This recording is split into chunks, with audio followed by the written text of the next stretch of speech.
Hey guys. All right. So haven't talked to you guys really since we got our whole coaching staff together. So very excited about the group. We got 8 new coaches on staff, normal turnover year for us, but 8 guys that you feel really good about. And really one of those 8 is Brian Allen, who was with us last year and transitioned into a coaching role, and he'll take on some more responsibilities. But really excited about adding Kliff Kingsbury to the mix as the assistant head coach. Obviously, his track record speaks for itself. Also, being able to get Brian Allen, former player, got great capacity for the game. He'll do a tremendous job as a assistant O-line coach. Adding Robert Woods to the mix was really exciting. I know we're getting a little bit older now, and our former players are starting to infiltrate the staff, but these are 2 guys that represent everything that we want to be about. They were awesome players, awesome people, and I think the transition that they'll make to coaching will be very seamless, and they'll add tremendous value to us. Robert Wright, as a senior defensive assistant guy that has a lot of success in the college game, big picture capacity, young up and coming coach that has a great way about himself, and excited for him to be able to add a tremendous amount of value to our group. And then on the defensive side of the ball, Mike Hunter as assistant DBs, been in some really good places, was a player in the league. He's got a great vibe, great way about himself, great capacity for the game. He was a part of Ohio State staff last year, working under Matt Patricia and Coach Day, and they obviously do it the right way. He was at Tennessee for about a month, and we were able to convince him to come be with us.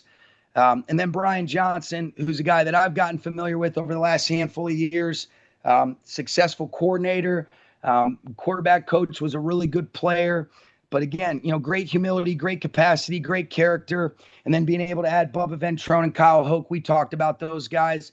And then there'll be some guys taking on some more added roles and responsibilities. You'll see Nate Shieldhouse and Dave Ragone do an excellent job stepping up and just being themselves. Rob Calabrese gets a chance to be able to run his own room, which is deserved and earned, alongside of Yarbs.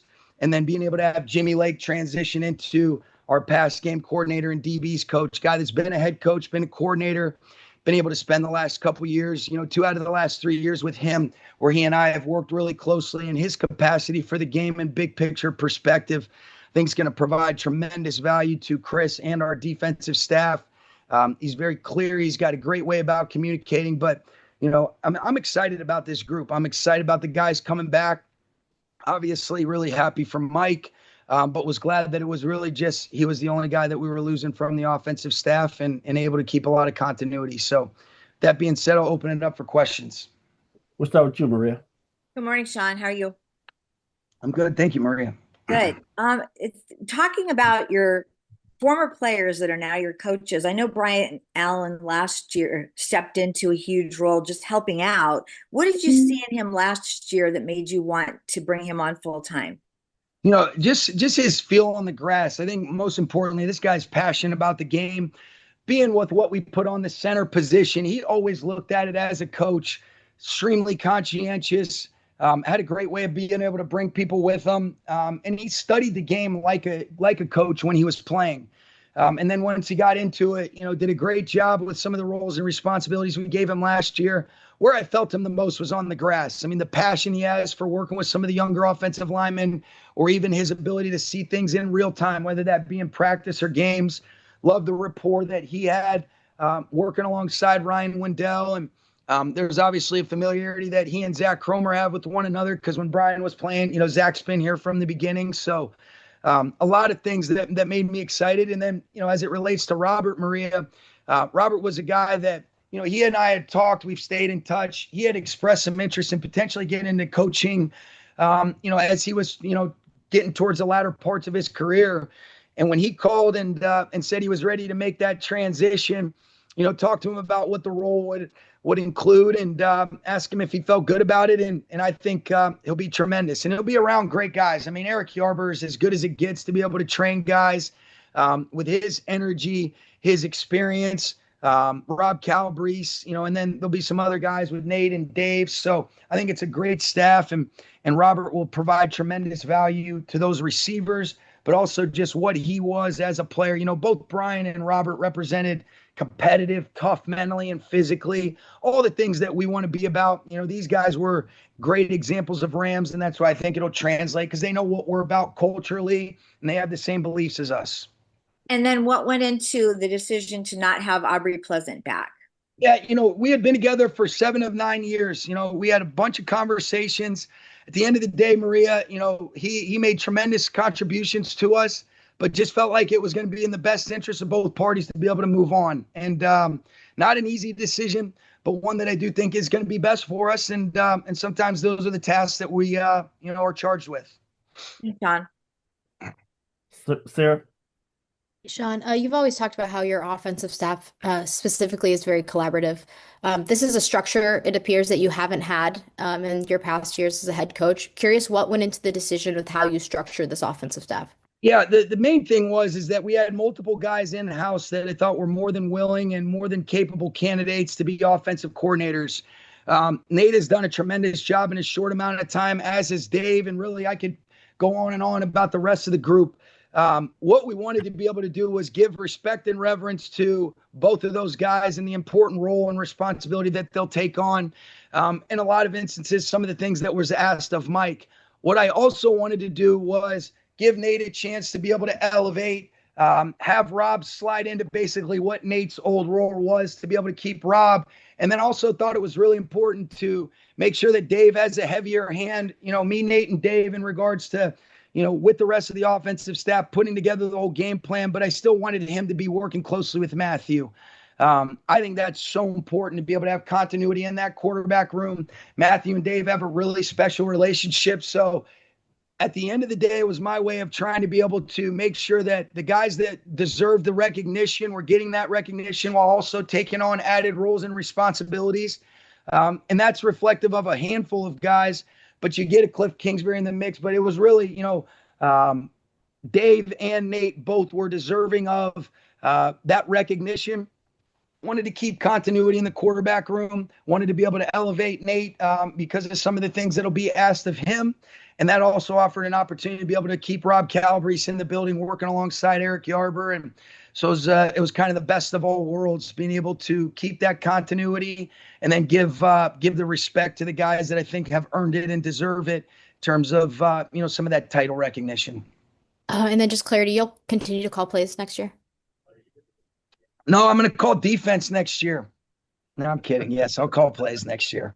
But here's what I will say, Sarah. I think one of the best parts is that I think there'll be opportunities in the preseason for guys to be able to do that. Dave and Nate, obviously Chris continues to grow as a great coach on the defensive side of the ball. And, I've really just enjoyed, being a coach and having some freedom. I've always loved calling plays. I'm not necessarily married to always doing it, but that is the plan, to continue to do that until you guys say I should pass it off to someone else. What do you think about that, Gary? And then what will Kliff's role look like? You know what? Kliff will be the assistant head coach, great overseer of a lot of things offensively. I think the biggest thing will be that collaboration of understanding some of the successful things he's done, some of the things we've done. And then the holistic approach. You got a couple guys on this staff now that have been head coaches, understand the different roles and responsibilities, and there's an empathy and there's an understanding that exists. And Kliff and I have always been really good friends. I've always known the work capacity he has. I've always really respected what he's done from afar. But what's intriguing to me about it is it's very different than what we've done. And just because it's different doesn't mean that it can't be better. And so there might be some times for us to be able to figure out where does that fit? But I think most importantly, he'll be, basically there as somebody I can lean on in a lot of the different things that come up in this chair, or really just big picture. And that's where he'll be a tremendously valuable, person for our staff. And, when you guys get to know him, he's just got a great humility, a great way about himself, and just wants to come in and learn and contribute. And that's how I feel about him as well. Just want to learn and continue to grow with him. And the last one for me, Matthew announced that he would be coming back for another season. will he play on the second year of this contract he signed, or will you guys adjust that again? Yeah, we're working. We've had great dialogue. I think the good thing is that communication that exists. Feel confident about being able to work those things out, Sarah. We were obviously really fired up. Had a sense that was the direction it was going to go, but that's always the first. That's always as important as anything is having a guy like him excited and motivated to continue to play at a good clip. I think we learned some things about how we can manage the off season and training camp as good as possible to keep him as fresh mentally, physically, and emotionally. And, we'll work through all of those things, but feel good about the direction that we're headed as it relates to, Matthew being in good shape for us. Thank you. You're welcome. Stu? Hey, Sean, I know you talked about it a little bit already, but what's it like just having former players who want to come back and learn from you and your staff? And I guess just how'd that make you feel other than maybe a little bit older, like you mentioned? Yeah, it makes you feel great. I think I think there's almost, you feel really fortunate when you're reflective, Stu, of, just these relationships that are built over time. And when you start having guys come back around and want to be a part of it, and then you believe, and it's not, I love those guys. We're not doing favors. It's because I believe they're going to be really good coaches too. So it means a lot. And I don't take it for granted, but why you get into this is for the relationships. So very fortunate that those guys are coming back and they're going to provide tremendous value for us. And you just spoke to their qualifications along those lines. What is it about, their perspective as former players in particular who played in this system that, helps them be effective communicators and teachers, which are two things that you've obviously always prized on the staff? I think they just know what we're about. They've been here. There's alignment. I think one of the biggest things that we really talk about all the time is clarity, intent, and alignment. And these guys are aligned with us. There's clarity in terms of what we want it to look like. I'm not talking about, just the ball, but just how you move, how we act, interact, and respond. And so I know what these guys are about. I've seen them through challenging moments. I've seen them stay humble through a bunch of good moments. And so I think when you work as closely as you do with these players and coaches, you get a tremendous sense of who they are.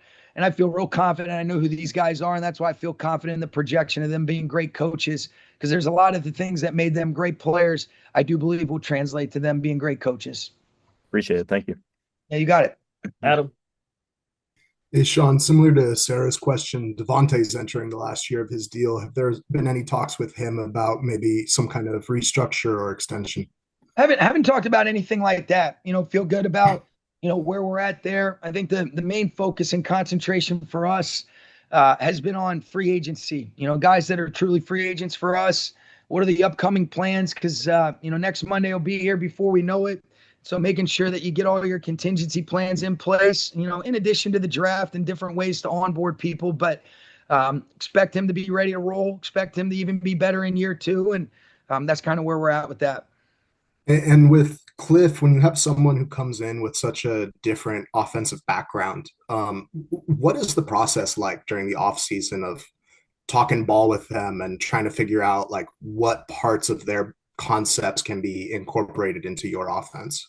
It's kind of organic, we've been able to start doing a lot of those different things with the offense and defensive staffs. And so what you do is, as you're installing your foundational parts of your offense in the different phases in the run and the pass game and the protections, then you're really talking about, okay, what have you done in this arena? And he'll have cut ups and representative clips. And so it's kind of organic and there, we're familiar with each other, even though it's a different way that they've gone about it. There's a familiarity. And so there's an organic dialogue as you kind of just go through the cycle of the off season within the different phases of offense, or even how you did it, how they doing their cadence, how they doing their formations and motions, what does it look like when they're mixing in their tempo? How does that get communicated? What's the standard operating procedure? And so all of those things are organic. And I think more importantly, the best part about having new people come in year in, year out, get to learn from them. And so I'm excited to learn from him and the rest of the guys that I mentioned at the beginning. We talked with you a lot about 13 personnel during 2025. Like, as you start this roster construction portion of the offseason this week, do you view 13 as something that will continue to be a significant part of the offense, or something that was specific to the 2025 team? Yeah, I think if you have the guys that can bring it to life, we had depth at the tight end spot. And so, it was favorable for us. I think the thing that we've learned over 9 years is, let's not kid ourselves into thinking the same things are going to be successful again. We've got to continue to adapt, adjust, and evolve. And so you certainly talk about those things, but you have to have the players that allow you to be able to be in that personnel grouping with the depth of that position. We had that, and we'll be hopeful that we have it this year. But if you had asked me this time last year, I wouldn't have envisioned it being as much of a high volume priority. That sounds like a great idea. We'll see. Sounds like a good idea, huh?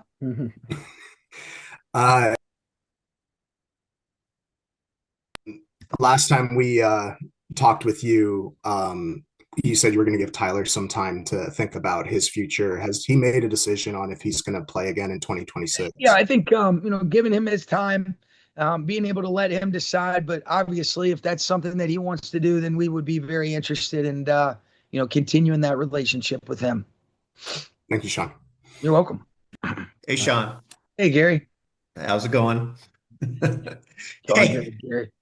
Do you this portion of the offseason, the free agency period, do you enjoy this? I mean, do you have fun with this at all, or how do you approach it?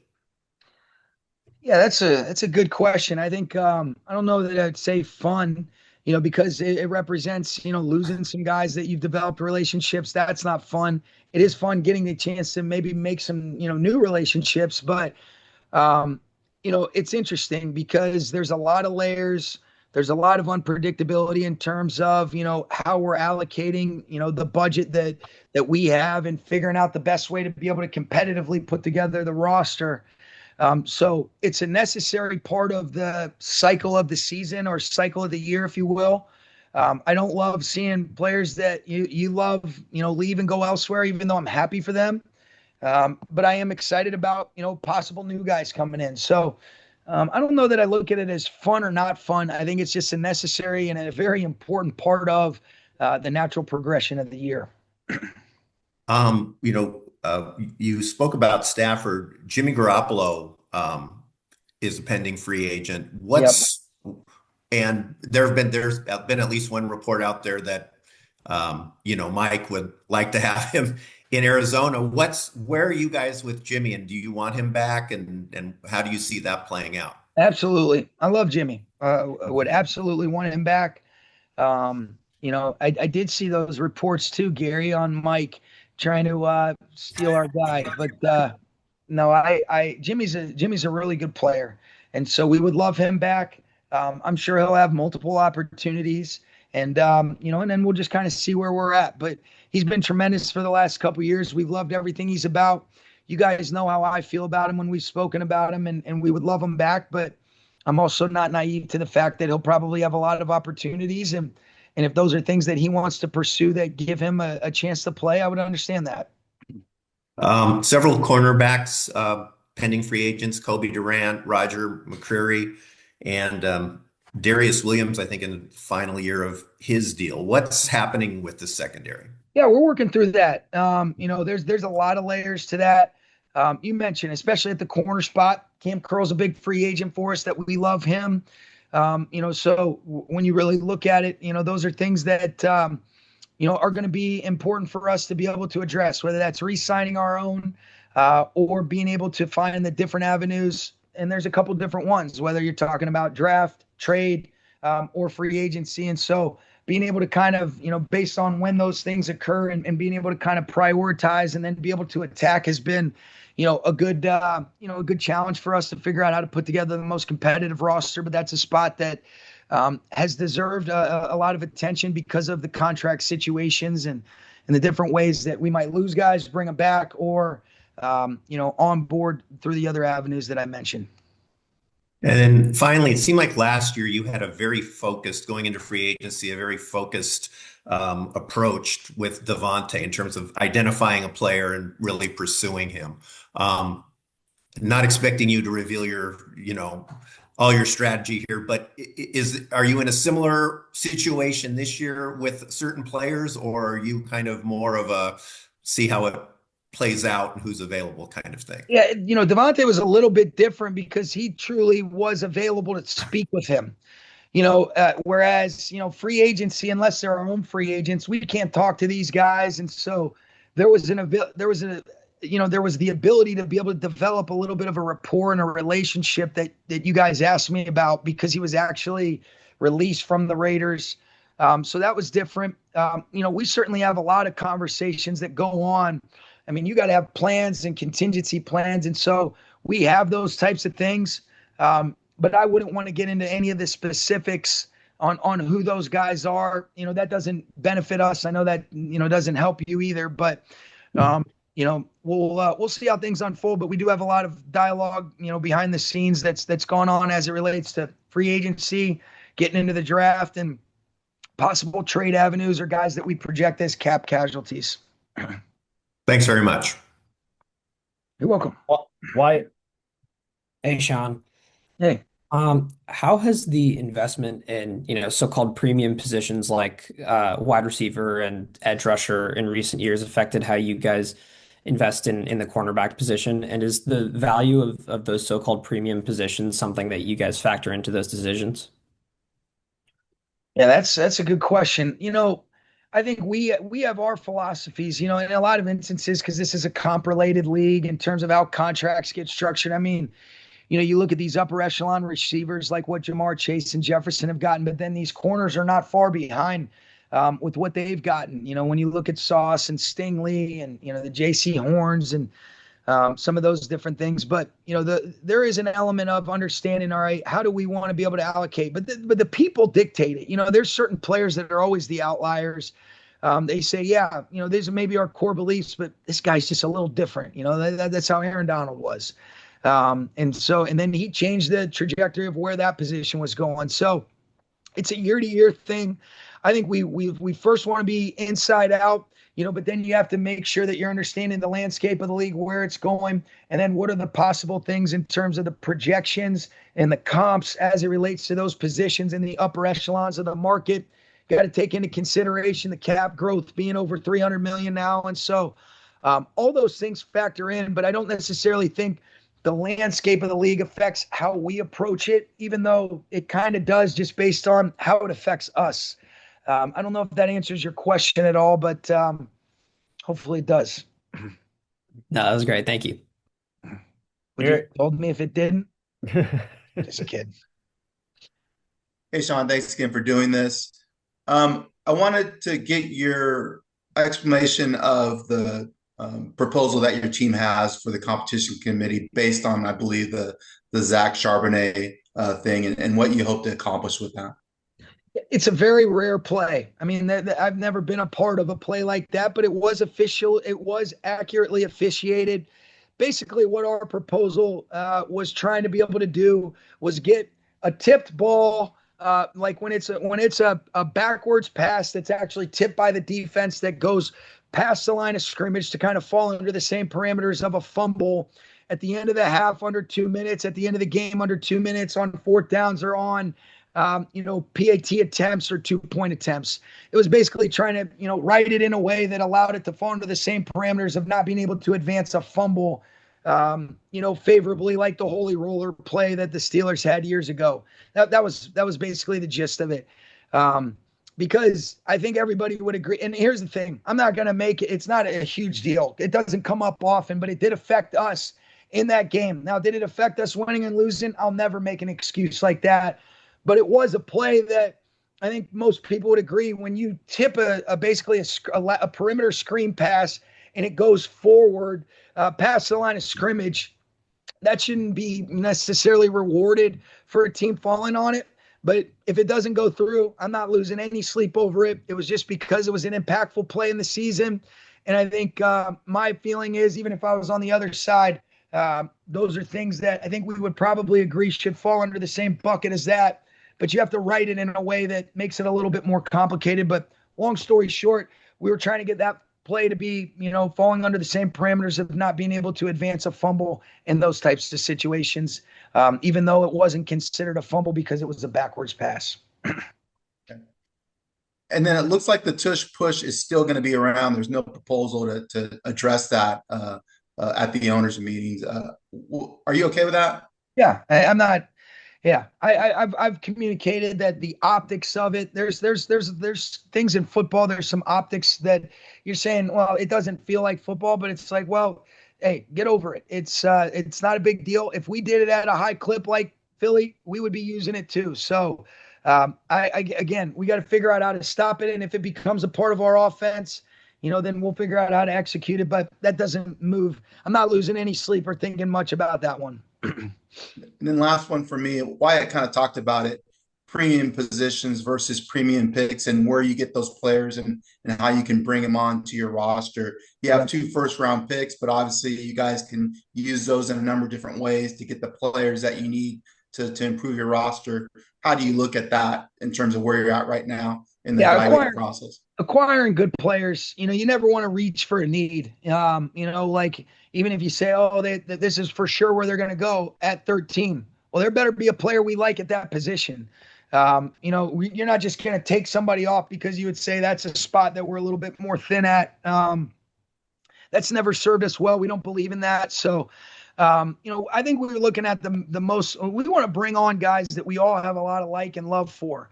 And there's a vision for them, most importantly. What's the vision for these guys and how can we help them bring it to life? And then how do they fit? The fit is so big. Do you fit culturally? Do you fit, with what we want to be based on the other guys that we know are in place? How do those skill sets complement when you're playing the greatest team sport that there is? So all of those things go into it.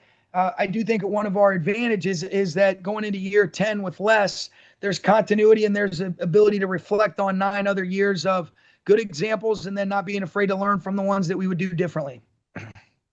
Thanks, Sean. You're welcome. Dennis? Good morning, Coach. How are you? I'm good. How are you? I'm doing great. How would you evaluate your rookie class and their contributions last season? I think they did a good job. I think, with when you look at it, it's funny because there's been different, when you look at the last 9 years, I think there'd be different ways that you look at, all right, the rookie draft class that we've had. And sometimes there hasn't been a choice, but guys have to play. You look at that 23 draft class based on the circumstances we were in, they had to play and then they've developed into really good players. So I'm really excited about that class. There's some guys that maybe haven't gotten a chance to show what they can do yet, but that doesn't mean that we don't love them and don't think that they can continue to ascend. So I think there was good examples of guys that did a really nice job. And I think this second year for really all of our rookies, not exclusive to the draft class, but the undrafted free agents that made the roster, looking to see those guys continue to improve. But I'm excited about that group. As a follow-up, so what made Jimmy Lake the perfect fit for the position he has right now?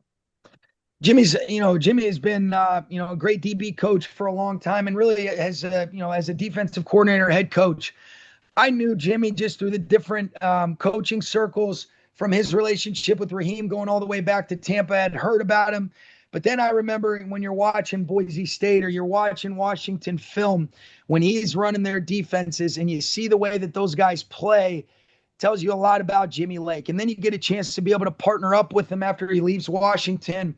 And you see his big picture capacity where he's working closely with me 2 of the last 3 years, minus the year that he went and was a coordinator for the Falcons. But I love what he's about. I love his big picture perspective. I think he's got a great way of communicating clearly in a succinct fashion so that players understand. And I know we're aligned. I know there's an identity that Chris and we believe in and how we want it to look, what we want it to look like on the back end.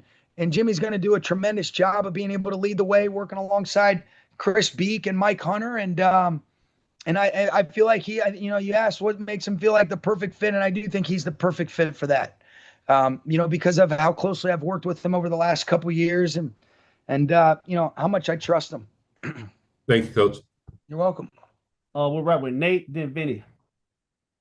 Hey, Sean, with Matthew coming back, when you think back to kind of the first moment that you found out that was going to happen, just what kind of went through your head, just knowing that you get another year with this guy, and I guess what kind of tone did that set about just going forward to build this year's team?